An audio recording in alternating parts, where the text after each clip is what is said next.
प्रिय साथियों, आप जानते हैं कि परम पूज्य सदगुरुदेव श्री सतपाल जी महाराज जी की उपस्थिति में त्रिदिवसीय विशाल सद्भावना सम्मेलन का आयोजन हरिद्वार में किया गया है 13, 14 व 15 अप्रैल 2025 को।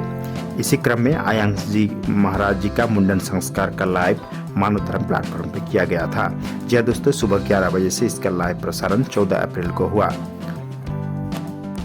प्रथम दिन के कार्यक्रम में उत्तराखंड सरकार में मुख्यमंत्री श्री पुष्कर सिंह धामी जी का शुभागमन हुआ।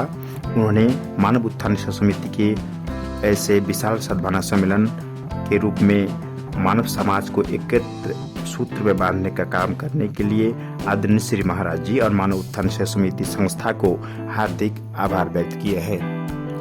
जी हाँ दोस्तों, श्री आयांश जी का यादगार मुंडन समारोह को देखने के लिए 14 अप्रैल की सुबह से ही ऋषिकुल मैदान हरिद्वार में भक्तों और विशिष्ट अतिथियों का समाज उमड़ रहा था। जी हाँ दोस्तों, श्री आयांश जी महाराज जी का यादगार मुंडन समारोह सुबह 11 बजे से स्टार्ट हुआ। 14 अप्रैल के सुबह को ही ऋषिकुल मैदान हरिद्वार में भक्तों और विशिष्ट अतिथियों का उमड़वा लगना शुरू हो गया था। वातावरण उत्सवी भजनों से गूंज रहा था और जब श्री सतपाल जी महाराज अपने दिव्य परिवार के साथ अनुष्ठान आरंभ करने के लिए पहुंचे तो उत्साह स्पष्ट रूप से दिखाई दे रहा था। जय जयकार के साथ ढोल नगाड़ा काफी मात्रा में बज रहे थे। इसी क्रम में भक्तजन नाचते गाते हुए दिखाई दे रहे थे, मानो पूरे भक्त समाज आनंद से विभोर हो चुके हैं। इसी क्रम में वैदिक मंत्रों के उच्चारण के साथ साथ 20 दर्शक मंत्रमुग्ध हो गए जब श्री सुरेश जी महाराज और श्री मोहिना जी ने श्री आयांश जी का ध्यान भटकाया, जबकि श्री विभू जी महाराज ने श्री आयांश जी के पहले बालों का मुंडन शुरू किया।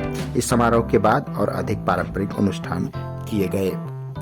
प्रिय साथियों, श्री महाराज जी ने मंच अंग पूजन की वैदिक परंपरा के बारे में बताया, जिसमें युवा लड़कियों द्वारा पीसे गए हिमालय जड़ी बूटियों का उपयोग किया जाता है, जिसे परिवार के सदस्यों शरीर 5 अंगों पर लगाते हैं। यह समारोह मुंडन समारोह के समय और विवाह समारोह से भी पहले किया जाता है। यह दोस्तों, श्री महाराज जी ने अपने दिव्य प्रवचनों में सभी प्रेमी भक्तों को हार्दिक शुभकामनाएं व्यक्त किए। प्रिय साथियों नमस्कार। राष्ट्रसंत एवं कैबिनेट मंत्री माननीय श्री सतपाल महाराज जी ने 4 धाम यात्रा की जानकारी देते हुए बताया कि 30 अप्रैल से श्री यमुनोत्री धाम व श्री गंगोत्री धाम के कपाट खुलने के साथ ही 4 धाम यात्रा का शुभारंभ होगा। श्री केदारनाथ धाम के कपाट 2 मई को, श्री बद्रीनाथ धाम के कपाट 4 मई को और हेमकुंड साहिब के 25 मई को श्रद्धालुओं के दर्शन हेतु खुलेंगे। श्रद्धालुओं को बेहतर सुविधा देने के लिए सफाई शौचालय, हेलीकॉप्टर टिकटों की निगरानी, पंजीकरण व्यवस्था, परिवहन व पार्किंग शुल्क नियंत्रण आदि की व्यवस्था तैयारी की गई है। राज्य के विभिन्न जिलों को 12.75 लाख की धनराशि जारी की गई है। 24 घंटे 7 दिन कंट्रोल रूम, ऑनलाइन ऑफलाइन पंजीकरण, आधार वेस रजिस्ट्रेशन और दर्शन के लिए टोकन सिस्टम की व्यवस्था सुनिश्चित की गई है।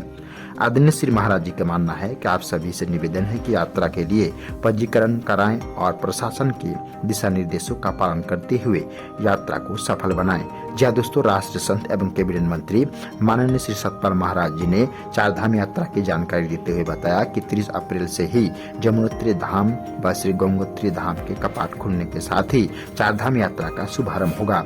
श्री केदारनाथ धाम के कपाट 2 मई को, श्री बद्रीनाथ धाम के कपाट 4 मई को और हेमकुंड साहिब के 25 मई को श्रद्धालुओं के लिए दर्शन हेतु खुलेंगे।